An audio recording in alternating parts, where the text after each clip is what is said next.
है। केसरवन जंगल में रहने वाला बंटी का परिवार अपने बेटे तोते को चिड़िया दिखाने ले जाता है। बेटा बंटी चिड़िया को देखता है और देखता ही रह जाता है। माँ, मैं शादी करूँगा तो इसी चिड़िया से करूँगा। मुझे ना कुछ पूछना है, ना ही कोई बात करनी है। फिर क्या था, धूमधाम से बंटी की शादी मुनमुन से हो जाती है। लेकिन अगले दिन मुनमुन की आवाज़ घर वाले सुनते हैं तो दंग रह जाते हैं, क्योंकि खुद ही सुन लीजिए, अले अले कितनी जल्दी सुबह हो गई, मुझे तो नींद आ रही थी। मुनमुन, ये कैसे बोल रही हो तुम? ठीक तो हो ना? बिल्कुल बिल्कुल, मुझे क्या हुआ है, मैं तो बिल्कुल ठीक हूँ। बंटी को समझते देर नहीं लगती, जिससे मुनमुन की वो सुरीली आवाज़ सुनना चाहता था वो तो तोतली निकली। अब क्या था, बंटी सर पकड़ के बैठ जाता है। तभी उसकी माँ वहाँ आ जाती है। अरे बंटी बेटा, बहू को क्या हुआ है? तुम लोग परेशान से लग रहे हो, सब ठीक तो है ना? बंटी कुछ बोलता उससे पहले ही मुनमुन बोल पड़ती है। अरे सासू माँ, कोई बात नहीं है, ये तो बिला वजह ही परेशान हो रहे हैं। अरे ये तो तोतली है, तोतली, मेरा भाग्य ही फूट गया। तुम्हें ही तो लड़की की सूरत देखनी थी, अब जीवन भर सहो। अरे माँ, तुम भी मजाक कर रही हो, मैं इसे दोस्तों के सामने कैसे लेकर जाऊंगा? बंटी को परेशान देखकर मुनमुन हंसती है और कहती है, अले आपको परेशान होने की ज़रूरत नहीं है, मैं चुप ला कर लूँगी आपके दोस्त के सामने। मेरे पापा भी मेरे को चुप रहने के लिए कहते थे। बंटी और उसकी माँ को मुनमुन का आइडिया अच्छा लगता है।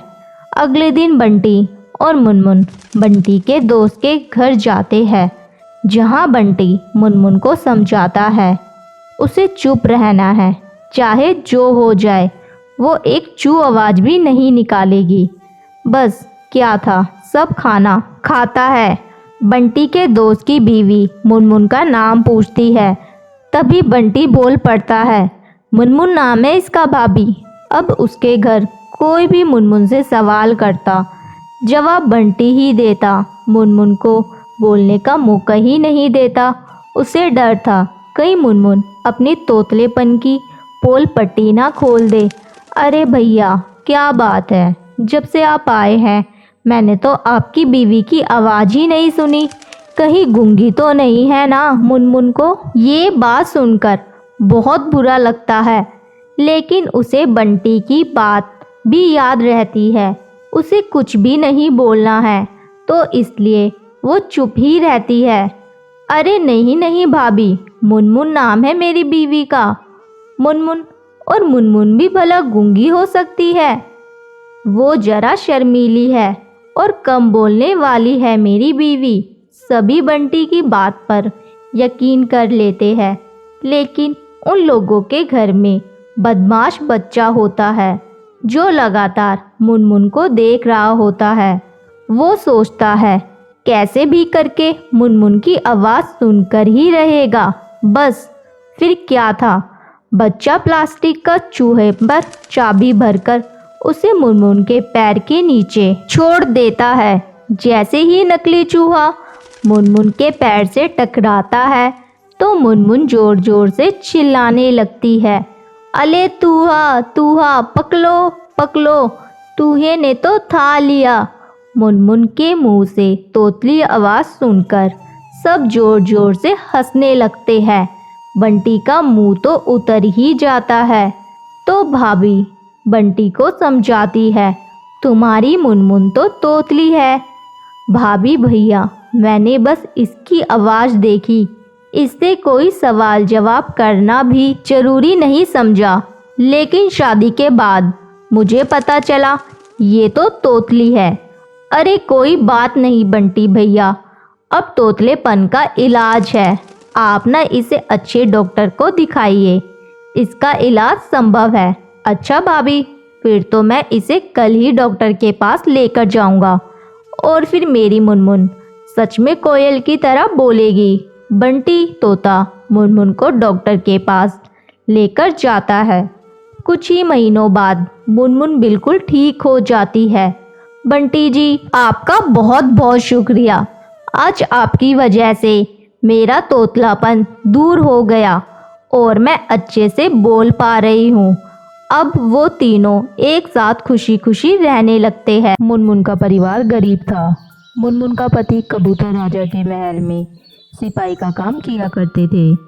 मुनमुन भी अपने पति के साथ साफ सफाई का काम किया करती थी। शादी के बहुत सालों तक मुनमुन की कोई संतान नहीं थी, लेकिन कुछ सालों बाद ऊपर वाले ने मुनमुन की माँ होने की ख्वाहिश पूरी की और मुनमुन का एक छोटा सा प्यारा सा बच्चा हुआ। उसका नाम छोटू रखा था। मुनमुन छोटू से बहुत प्यार करती थी। जितना हो सके मुनमुन छोटू की हर ख्वाहिश पूरी करती थी। छोटू के पिताजी भी बहुत छोटू से प्यार करते थे। छोटू अब 1 साल का होने वाला है और मुनमुन अपने बेटे का जन्मदिन बहुत ही धूमधाम से बनाना है। अब देखते हैं आगे क्या होता है। छोटू अपने दोस्तों के साथ बाहर खेलने गया हुआ था और आज तो छुट्टी का दिन है। उसका पति घर पर ही है। मुनमुन रसोई में खाना पका रही थी। सुनिए जी। हाँ बोलो मुनमुन, क्या बात है? हमारा बेटा छोटू अब 1 साल का होने वाला है। मुझे मेरे बेटे का जन्मदिन बहुत ही धूमधाम से बनाना है। उसके लिए हमें अभी से ही तैयारी करनी होगी। आप महल में से जाके मुनीम जी से कुछ पैसे एडवांस कीजिए। मुझे जंगल के सारे पक्षियों को छोटू के जन्मदिन पर बुलाना है। मैं भी मंजू मौसी के पास जाके आती हूँ। पिछले साल मैंने 6 महीने तक उनके काम किया था। उसके पैसे अभी तक उन्होंने नहीं दिए। ठीक है मुनमुन, तुम जाके आओ। मैं भी मुनीम जी के घर जाके आता हूँ। टुग्गू घोंसले से उड़ जाता है और मुनीम जी के घोंसले की तरफ आ जाता है। मालिक, ओ मालिक, मैं हूँ डुग्गू। मुनीम जी की पत्नी दरवाज़ा खोल देती है। अरे डुग्गू, सुबह सुबह क्या काम है? सप्ताह में एक तो छुट्टी मिलती है इन्हें, वो भी नसीब नहीं है। दिन रात उस राजा की सेवा में ही लगे रहते हैं।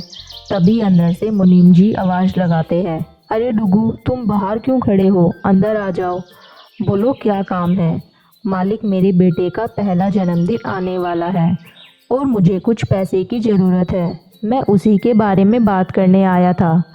ठीक है, पर वो सब बाद में। पहले एक काम करो, ये अनाज की सारी बोरियां इधर उधर पड़ी है, उन्हें एक जगह कोने में ठीक से रख दो। जी मालिक, अभी रख देता हूँ। डुग्गू सारी अनाज की बोरियां को एक एक करके एक जगह रख देता है। हो गया मालिक, अब आप मेरी बात सुन लीजिए ना। हाँ बोलो। जी मालिक, मुझे कुछ पैसे की ज़रूरत है। क्या मुझे थोड़े पैसे एडवांस में मिल सकते हैं? मेरे बेटे का जन्मदिन आने वाला है। पैसे और एडवांस? तुम्हारा दिमाग तो ख़राब नहीं हो गया? मैंने पहले ही तुम्हें बहुत सारे एडवांस दिया है, पहले उसे चुकता करो। मालिक, मैं पैसे चुका दूंगा, बस आप आखिरी बार दे दीजिए। मुझे मेरे बेटे को साइकिल लेकर देनी है। 1 रुपया नहीं मिलेगा। और हाँ, एक काम करो, कल से तुम डबल ड्यूटी करोगे। नए साल के मौके पर राजा जी के महल में कुछ परदेसी पंछी आने वाले हैं। अब जाओ तुम। डुग्गू नाराज होकर घर वापस आ जाता है। थोड़ी देर बाद मुनमुन भी घर वापस आ जाती है। तभी डुग्गू मुनमुन से पूछता है, क्या हुआ मुनमुन? मंजू मौसी ने तुम्हें पैसे दे दिए? नहीं जी, उल्टा मंजू मौसी ने मुझे डांटा। उन्होंने कहा, मेरे तुझ पर बहुत एहसान है, मैं तुझे पैसे नहीं दूंगी। आप बताइए, आपको मिल गए पैसे? मुझे भी नहीं मिले मुनमुन। मुनीम जी ने मुझे घर से बाहर निकाल दिया और कल से डबल ड्यूटी पर आने को कहा है। अब हम हमारे बेटे का जन्मदिन कैसे बनाएंगे? दोनों सोचने लगे। तब तक छोटू खेलकर घर वापस आ जाता है। माँ, मुझे बहुत भूख लगी है, कुछ खाने को दो ना। हाँ मेरा बेटा, ये लो और खाओ। Thank you mummy. माँ, आपको पता है आज मेरे दोस्त गोलू का जन्मदिन है। उसने मुझे शाम को उसके घर पर बुलाया है। वो कह रहा था उसके पिताजी ने उसके लिए बहुत बड़ा केक ऑर्डर किया है। माँ, मेरा जन्मदिन कब आने वाला है? मुझे भी बर्थडे पर बड़ा केक चाहिए। तुम लाओगी ना माँ? हाँ मेरा बेटा, मैं तुम्हारे लिए ज़रूर केक लाऊंगी। छोटू बहुत खुश हो जाता है। खाना खाकर फिर से खेलने के लिए निकल जाता है। मुनमुन डुग्गू से कहती है, सुनिए जी, आप एक काम करो, साहूकार के पास जाके कुछ पैसे ब्याज पर ले आओ। मैं भी आपके साथ डबल ड्यूटी करा करूंगी, हम साहूकार का कर्जा चुका देंगे। ठीक है मुनमुन, अब यही एक रास्ता है। डुग्गू उड़कर साहूकार के पास चला जाता है और साहूकार से कुछ पैसे ब्याज पर लेकर आता है। कुछ दिन ऐसे ही गुजर जाते हैं और छोटू का जन्मदिन का दिन आ जाता है। सुनिए छोटू के पापा, आपको पता है ना आज क्या है? मुझे याद है मुनमुन, आज हमारे छोटू का जन्मदिन है। आज हम दोनों जल्द घर आ जाएंगे। तुम शाम को सारे पक्षियों को न्योता देकर घर आ जाना और मैं घर आते आते केक लेकर आऊँगा और साथ में मैं राजू कौआ को भी लेकर जाऊँगा। हमारे छोटू के लिए साइकिल जो लानी है। चलो मैं निकलता हूँ। शाम हो जाती है। मुनमुन जंगल के सारे पक्षियों को एक एक कर न्योता देकर घर वापस आ जाती है। डुग्गू भी घर आते केक लेकर आ जाता है। राजू कौवा भी उसके साथ था। थोड़ी देर में सारे पक्षी मुनमुन के घर जमा हो जाते हैं। सारे पक्षी छोटू को जन्मदिन की बधाई दे रहे थे। हमारे छोटू तो बहुत ही ज़्यादा खुश है आज। मंजू मौसी भी जन्मदिन में शामिल हो गई थी। उससे ये खुशी देखी नहीं गई और मंजू मौसी ने चुपके से रसोई में जाके केक को गिरा के मंजू मौसी फिर से पार्टी में शामिल हो गई। जैसे मुनमुन केक लेने रसोई में गई, उसने देखा कि सारा केक तो जमीन पर बिखरा हुआ था। तभी वहाँ सोनल मौसी भी धीरे धीरे आ जाती है। अरे मुनमुन, ये क्या हुआ? देखिए ना मौसी, इन्होंने बहुत ही मेहनत से ये केक लाए थे, पता नहीं ये कैसे हो गया। अब मैं क्या करूं? सारे बच्चे तो केक का वेट कर रहे हैं। तुम चिंता मत करो मुनमुन, मैं हूं ना, मैं जैसे कहती हूँ वैसा करो। क्या घर में केक बनाने की सारी सामग्री है? हाँ मौसी, घर में सारा सामान है। ठीक है, अब मैं जैसा बोलती हूँ वैसा करो। सोनल मौसी ने जैसे जैसे कहा वैसे वैसे मुनमुन चिड़िया करती रही और देखते ही देखते मुनमुन चिड़िया ने कुछ ही देर में अच्छा और शानदार केक बना लिया। आपका बहुत बहुत शुक्रिया मौसी, अगर आज आप यहाँ नहीं होते ना जाने क्या हो जाता। कोई बात नहीं मुनमुन, अब सारे बच्चे वेट कर रहे हैं। मुनमुन चिड़िया केक को लेकर शामिल हो जाती है। सारे मिलकर छोटू का जन्मदिन बहुत धूमधाम से बनाते हैं। तो दोस्तों, कैसी लगी आपको मेरी ये कहानी? आप कमेंट बॉक्स में ज़रूर बताना।